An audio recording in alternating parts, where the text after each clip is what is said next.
Yo, welcome back to my channel. Listen, as always, I'm so glad that you're here. I'm so glad that you're back. Listen, please be sure to like, subscribe, and comment, and please be sure to hit that bell notification so that way you can be notified anytime I upload. Let's get into it. All right, as you can tell by the title, this is going to be a short story time about time that I had a gun pulled out on me. It's a little serious, but we're gonna get through it. We're gonna get through it. So about 2 or 3 weeks ago, one of my good friends, it was his birthday, and he was in town. He hits me up like, hey, let's go out. And he had wanted me to meet his girlfriend. He's from Chicago, and so him and his girl, they were in town. And he was like, hey, I'm in town, let's go out. So I was like, hey, cool. Now, I'm not the big going out type. Like, that's not my thing. I have done it, and sometimes I do, but that's not really my thing. I'm more of a lounge and conversation type dude, but I really enjoy like live music. I really enjoy like live music. I love live shows and stuff like that. So the whole bar or the club thing is not really my thing. And I'm all for parties. Like, I'm all for turning up with people that I know, like if it's a party, like, this and the other. But anyway, I was just like, hey, I'm gonna go. I'm gonna go. This is my friend. I don't get to do this often. Let's go. So we had made plans for me to meet them at this bar downtown. So that night I get dressed and I get in my car and I head down to the bar and I meet them at this bar, and immediately the vibes are flowing. Like this is a good night. I don't even feel like I'm third wheeling. Vibes are flowing, and it's just like, it was a good time. So we leave there, and because the plan was, my friend had wanted to go to Mechanical Pens downtown. It's this bowling alley / bar, and it's funny enough because I had always wanted to go there, but I didn't have nobody to go there with. So I was like, this is a perfect time for me to finally check out this bowling alley in downtown. So my friend was like, we can go there, but I think it was like a 30-minute wait or something like that. It was like a 30-minute, it was like a 50-minute wait or 40-minute wait, something like that. It was an extended wait time. So I was like, cool. Like, so I'm all excited. Like I said, this is a good night. So we leave that bar and we go to this bar across the street, to go in and see what's going on or whatever. And it was just like, as soon as we get to the bar, the bowling alley shot my friend a message and was like, hey, your reservation is ready. So we're like, cool. So my friend was like, do y'all want to stay here? Talking to me and his girlfriend, like, do y'all want to stay here or do y'all want to go to the bowling alley? And we're all like, hey, let's go to the bowling alley. Let's get it in. Let's do it. So we leave that bar. We go to the bowling alley, and man, it was just a good night. It was just a good, fun time. I'm glad I went. And it was just fun. It was very fun, and it got a little bit competitive, between the three of us. I was winning at first, but after a while, my friend's girlfriend started winning, and I think my friend ultimately won at the end. So I wasn't too happy about that, but it was good. It was good. We're all enjoying each other. It was just a good vibe. So after that, like the bowling alley has a rooftop bar, so we go up to upstairs, and we're just all around the fire, just talking about life. Just talking about just having a good time overall. Like, I'm feeling the vibes. Like, I don't get to do this often. We take a little nice boomerang on Instagram, and we're having a good time that night. And talking to my friend and his girlfriend, I say to them like, hey y'all, let's leave here, because at this time it was close to like 116 or 109. I don't know why I remember that specifically, but it was right around that time. And I was like, hey, like, let's go to IHOP. So we were going to leave there and go to IHOP. And I think we all had kind of agreed on this kind of sentiment that we wasn't really, because we all was like, cool, like, let's go to IHOP, but we wasn't really hungry. It's just that we just didn't want the night to end. Like, we all kind of wanted to continue hanging out and having conversation, but we was done at the bowling alley, and then we didn't really want to go to another bar. So we was all like, hey, so I was like, hey, let's go to IHOP, and everybody was like, cool, like, let's go to IHOP. We can just at least order something and just talk. Now we leave that bowling alley, and we're preparing to leave for IHOP. And so driving at night right now, I'm going back and forth to the eye doctor. Driving at night for me is kind of like, for me right now, that's a whole nother video. And so I asked my friend, like, hey dude, like, can you drive? And he was like, sure, yeah, whatever. We leave that bar, and I first had to go to my car because I had to pay for parking. So we leave there and we all go to my car so I can extend parking and all of that for the rest of the night.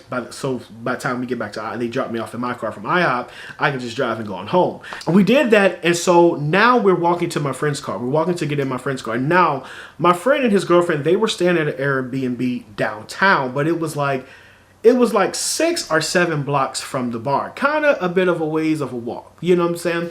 So we didn't mind. Like, we were all like, kind of like I said, we're vibing. So we didn't mind. So we're walking. And as we get closer to the Airbnb, like not too close, but as we get closer, this is where things take a turn. Because as we're walking, there was this couple that was walking the opposite direction. So we're going this way, they were coming this way. I literally thought these were like younger kids. Like, I thought these were like maybe 19, 17 years old. So as we're walking past this couple, I think we hear like the guy was, I guess, kind of arguing with the girl or whatever. So all of a sudden, next thing we know, a water bottle is thrown at my friend's girlfriend.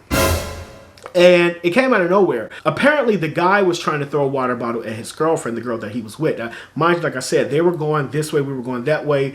It was a guy and a girl, you know. And so I'm like, yo, like, what was that? And I do want to point out that the water bottle was not empty. So it wasn't like a light plastic bottle. No, it was a full water bottle. So just imagine a full water bottle with all its weight and pressure being thrown forcefully at somebody. So I just wanted to make sure that was clear. So I'm like, yo, like, what was that? Like, you know, so I go back around the corner, and I wish I would have done this, but I go back around the corner, and it wasn't to like, yo, hey, like, what y'all, hey, what was that? But it was simply to say like, yo, like, you know, what's going on? So I go around the corner and I say to them like, hey, like, y'all good? Like, what's going on? And I didn't know, which I found out later, that when the dude threw the water bottle at my friend's girlfriend, he was like, I'm sorry. Mind you, I didn't hear that. Like, he didn't look at us. He didn't say, he didn't make sure we heard the apology. I don't know. I mean, if it was one of us, I wouldn't care. But you just hit the young lady, I guess, you know. Well, like, the water bottle like hit her hard. It came out of nowhere. After I say like, hey, like, y'all good? I remember hearing the girl say like, oh, I'm sorry, and we're sorry. At this point, I was like, okay, cool. And all I remember is this dude becoming so mad. He was like a bit of ways away from me. He was just coming towards me like, mother, I said I'm sorry. What you gonna do? So as he's coming towards me, I look down and I'm like, yo, because this dude literally went from 0 to 100. It was like a slow, fast buildup. Like, it wasn't like he went straight from 0 to 100. Like, he literally went through 20, 40, 50. Like, you saw the buildup, and I was like, whoa. And so as he was like becoming very angry, I looked down and I see the gun. He had a gun like pointed like down. And I remember just being like, oh, this is about to go left really quick. And it's funny because I told my friend the next day, as I was explaining to one of my other friends what happened, because I called like 2 or 3 of my friends, you know, explaining to them what happened. But I was calling them, and I told each one of them in a very humorous way, although in that moment it was not funny at all. The first thought I had in my mind when I saw the gun was, this has to be a toy gun. I remember having that thought in a split second, like, this has to be a toy gun, because there is no way this is happening to me. Like, there is no way that this is about to happen. So as he was coming towards me and like pointing the gun towards me, this all happened so fast. Like, this all happened so fast. The second thought I had was, because he got up in my face. Like, he got all up in my face. Like, what you gonna do? I said I'm sorry. And I can't even remember what else he was saying. But the second thought I had was, he's about to shoot me in my chest. Like, this dude is about to shoot me in my chest. And it is about to be crazy. And this is about to be so bad for me. As he's coming towards me and like with the gun, I just start backing up, and I was like, yo, I'm sorry. And that's what I kept saying. And it's funny because I couldn't even get emotional. Like, I just was like, yo, I'm sorry. And I start backing up. I'm like, you good. I'm sorry. It's cool. And the third thought I had was, there is no way that I'm going to be able to calm this dude down. Like, because these thoughts were coming. And so, like, he's just like, you know, there, like, in my face, like, yo, and I'm seeing the gun, and I'm just like, he's about to shoot me. And the fourth thought I had was like, I can't run because I'm not about to turn my back. Like, I'm not about to turn my back and this dude shoot me in my head or shoot me in my back. And so in that moment, and it's funny because one of my friends afterward, he was like, how did you remain so calm, and how did you rationalize that? And I said, I don't even know. It all happened so fast. But he was like, you know, go with your friends, you know, get out of here, go with your friends. Like, he was cussing me out. So I'm like, okay, cool. But even when he said like, take your phone and go with your friends, I couldn't even move because I was just like, yo, like, I need to make sure you go around this corner so that you don't shoot me in my head or in my back. Like, because if you're going to shoot me, I need to see this happen, you know? I need to be the first eyewitness, you know what I'm saying? So, and I was so adamant, like, I'm not turning my back. And so he goes around the corner. Now, in my mind, I remember thinking to myself, start running, because he could have came back around that corner and changed his mind and started blasting off, and it just could have been crazy.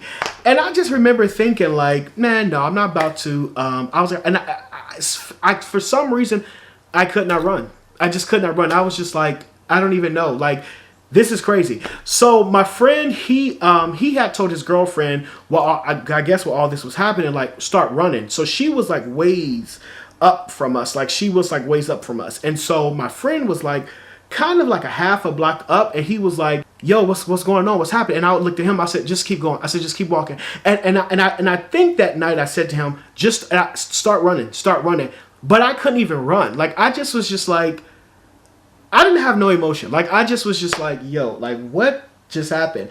And my friend and his girlfriend, because I told my friend, and I was just like, yeah, he had a gun. And my friend's like, yeah, I saw that. I was like, yeah, he put it out on me. I said, he put it out on me. I told my friend, I said, I legit thought he was about to shoot me in my chest. Like, I remember feeling like, oh my God, this is about to be crazy. And my friend and his girlfriend, like, they was just so good about just making sure I was cool and just making sure I was confident, make sure I was good.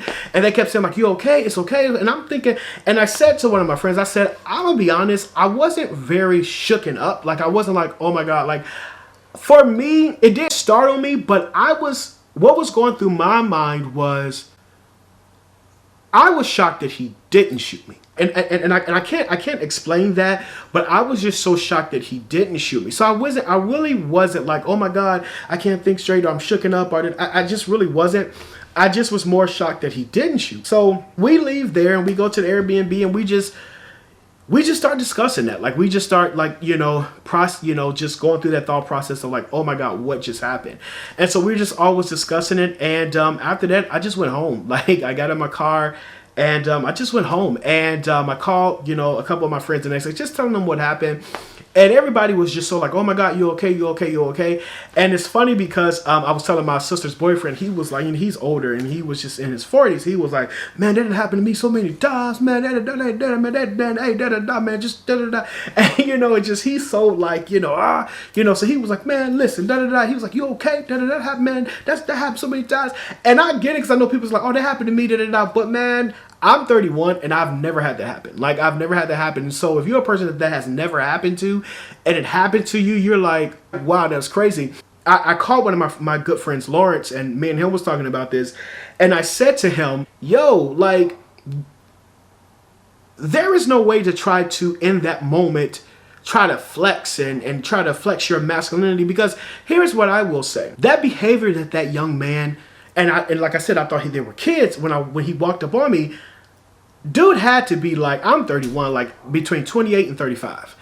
But that level of aggressiveness and that behavior, that is not masculinity. Like, so there's no reason to try to, quote unquote, match masculinity with him. Like, yeah, man, then shoot me then. Like, ain't no reason to do that. You're dumb if you do. And the reason I say this is because I think our society, we look at, masculinity as that type of aggressiveness, like in your face. And in my opinion, that is the total opposite. Because in my thought process of masculinity, it is not that type. It is not the absence of emotion. Masculinity is not like, I ain't scared, I'm just no. It is not the absence of emotion, but it is proper management of emotion. So when you're acting out like that with that anger, what that says to me is that you're not managing your emotions well. So that's not masculinity. That's not strength. That is a sign of weakness. I don't know how to feel this and not act out. You see what I'm saying? That's a whole nother video topic. And what I will say is, I'm glad nothing happened. Like, I'm glad I didn't get shot. I'm glad that I wasn't killed. It could have been way more deadly than it was. It was crazy. It just was crazy. Also, you gotta be safe out here, man. You gotta be safe. Just because you're a good person does not mean that bad things will not happen to you. Like, it doesn't matter how saved, Christian, and I do believe that there was the grace of God on me, on all of us that night. I do acknowledge that. The pastor's wife, or she's called pastor at the church I play for, the next morning, and she was just saying like, hey, like, that was God's protection. It's crazy out here, man. It's crazy out here. You gotta be safe. You gotta be safe. It made me very cautious, you know, and usually when I'm walking by myself, because you gotta understand, like, I was without a car for a while, so I was walking to the grocery store, and in the event that I was by myself, I think I would have been more alert, like, oh, you know, but because I was with my friends and it was like, oh, you know, I was just like, hey, you know, ain't nothing gonna happen, you know, you feeling good, it's a good night, good vibes. But no, you got to be careful out here. I don't think I'm going to be going out for a while. Also, what I will say is I feel for that young lady, because you could tell me and my friends was talking about that night when we got to my friend's Airbnb. We went to IHOP was closed, and we just went on to the Airbnb and just talked about it, and we all said the same thing, like, she either got to be numb to it, or she got to be miserable. Like, I feel for her. Like, I was just thinking, like, I need for her to break free. Like, I feel for the young lady. Like, I don't know if she's been abused by him, or she's just what she's drawn to, that type of dude and that type of lifestyle. But she got to have some type of unrest, like, you know, because she was I was hearing just like while all this is going on, like I said, she was like, oh, I'm sorry, she was apologetic, but he was arguing with her, like, before all this happened. So, like, you know, him trying to throw the water bottle at her, like, man, I just wanted to tell her, like, sis, you got to break free. You got to break free. Like, so I really felt for her a lot in that moment too. But yeah, man, that's what happened. And like I said, I'm grateful that God, you know, was with us, and I'm grateful that I'm still here and nothing happened. Yeah. Yo, so that's my experience. Yo, if you like this video, please be sure as always to like, subscribe, and a comment, and I will catch y'all in the next video. Peace.